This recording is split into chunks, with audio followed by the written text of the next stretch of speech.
প্রিয় সপ্তম শ্রেণীর শিক্ষার্থীরা, শুভেচ্ছা নিও। আজকে আমি তোমাদের বাংলাদেশ ও বিশ্ব পরিচয় বিষয়ের ২০২৫ সালের নতুন বইয়ের প্রথম অধ্যায় থেকে পার্ট ২ যুক্ত ফ্রন্ট থেকে আলোচনা করব এবং সেই সাথে এর কাজগুলো সমাধান করে দেব। প্রথমে তোমাদের বলবো, যারা আমার চ্যানেলটি সাবস্ক্রাইব করো নাই তারা আমার চ্যানেলটি সাবস্ক্রাইব করবে এবং আমার সাথে থাকবে। তাহলে চলো আমরা ক্লাস শুরু করি।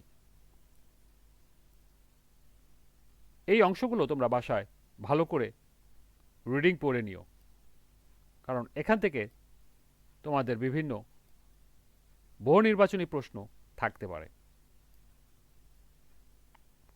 এরপরে ৬ নম্বর পৃষ্ঠায় লক্ষ্য করো, দুটি কাজ দেওয়া আছে। কাজ ১, যুক্তফ্রন্টের ২১ দফা দাবির মূল দাবিগুলো লেখো। কাজ ২, পৃথক পৃথক ছকে মুসলিম লীগের পরাজয় ও যুক্তফ্রন্টের জয়ের কারণগুলোর তালিকা তৈরি করো। অর্থাৎ প্রথম কাজে তোমাদেরকে যুক্তফ্রন্টের যে ২১টি দফা ছিল বা দাবি ছিল, তার মধ্যে মূল দাবি কি কি ছিল সেগুলো উল্লেখ করতে হবে, এবং দ্বিতীয় কাজে দুটি পৃথক আলাদা তালিকা তৈরি করতে হবে, যার মধ্যে প্রথমটিতে থাকবে মুসলিম লীগের পরাজয়ের কারণ এবং দ্বিতীয়টিতে থাকবে যুক্তফ্রন্টের জয়ের কারণ। তো চলো এখন আমরা এ দুটি প্রশ্নের সমাধান দেখে নিই।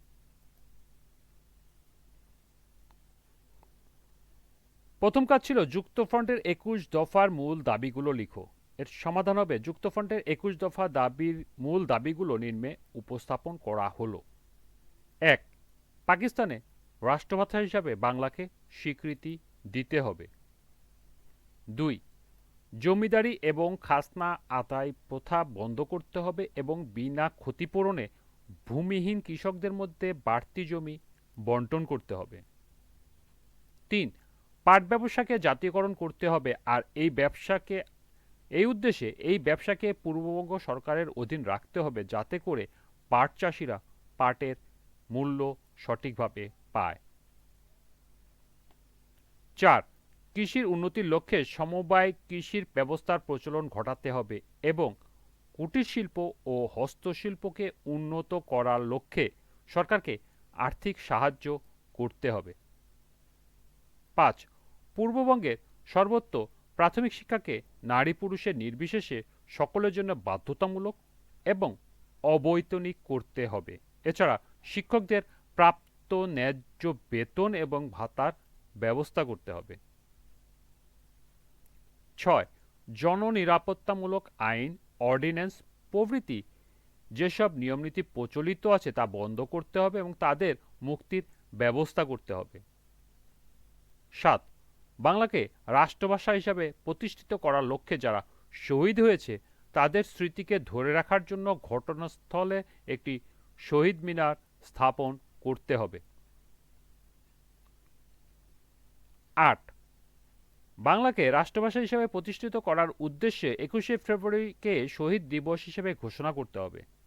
৯, পূর্ববঙ্গকে পূর্ণ স্বায়ত্তশাসন ও সার্বভৌমিক ব্যবস্থা করতে হবে এবং ১০, বিচার বিভাগকে সম্পূর্ণ আলাদাভাবে প্রতিষ্ঠিত করতে হবে।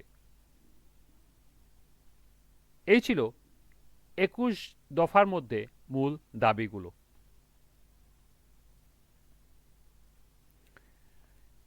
এরপর দ্বিতীয় কাজ ছিল পৃথক পৃথক ছকে মুসলিম লীগের পরাজয় ও যুক্তফ্রন্টের জয়ের কারণগুলোর তালিকা তৈরি করো। এর উত্তর হবে, মুসলিম লীগের পরাজয়ের কারণগুলো নিম্নে উপস্থাপন করা হলো। অর্থাৎ দুটি আলাদা তালিকা তৈরি করতে হবে, একটা হলো মুসলিম লীগের পরাজয়ের কারণ এবং দ্বিতীয়টি হলো যুক্তফ্রন্টের জয়ের কারণ। মুসলিম লীগের পরাজয়ের কারণগুলো হলো: ১, রাষ্ট্রভাষার দাবিকে নাকচ করা। ২, পাকিস্তানের দুই অংশের স্বার্থান্বেষী মনোভাব। ৩, মুসলিম লীগের আদর্শগত ক্রন্দল ও অন্তর্দ্বন্দ্ব। ৪, পূর্ব পাকিস্তানের জনগণের স্বায়ত্তশাসনের দাবি উপেক্ষা করা। ৫, পূর্ব পাকিস্তানের আর্থসামাজিক উন্নয়নে অবহেলা। 6 দ্রব্যমূল্যের অস্বাভাবিক ঊর্ধ্বগতি। 7 মুসলিম লীগের দুঃশাসন। 8 পূর্ব পাকিস্তানের অর্থনৈতিক অবনতি। এরপর আমরা দেখব যুক্তফ্রন্টের জয়ের কারণগুলো। যুক্তফ্রন্টের জয়ের কারণগুলো নিম্নে উপস্থাপন করা হলো। 1 স্বাধীনতার পর থেকে মুসলিম লীগের নেতিবাচক ভূমিকা। 2 ভাষা আন্দোলনের বিজয়ের ফলে আকাঙ্ক্ষা বেগবান হয়ে ওঠে। 3 বিভিন্ন দল ও মতের মানুষের একত্রিত। 4 প্রবীণ ও তরুণ নেতাকর্মীদের সমন্বয় ঘটে। 5 তরুণদের বলিষ্ঠ প্রচার অভিযান। 6 মুসলিম লীগের বিরুদ্ধে বিরোধী রাজনৈতিক দলগুলো ঐক্যবদ্ধ হয়ে জোট গঠন। 7 যুক্তফ্রন্টের গতিশীল নেতৃত্ব। এবং 8 যুক্তফ্রন্টের কর্মসূচিতে জনগণের আশা আকাঙ্ক্ষার প্রতিফলন। এই ছিল যুক্তফ্রন্টের জয়ের কারণ। তোমরা এই কাজ দুটোর নোট এখান থেকে করে নিতে পারো। এরপরে বাঙালির অর্জন, এই অংশটুকু তোমরা বাসায় ভালো করে পড়ে নিও।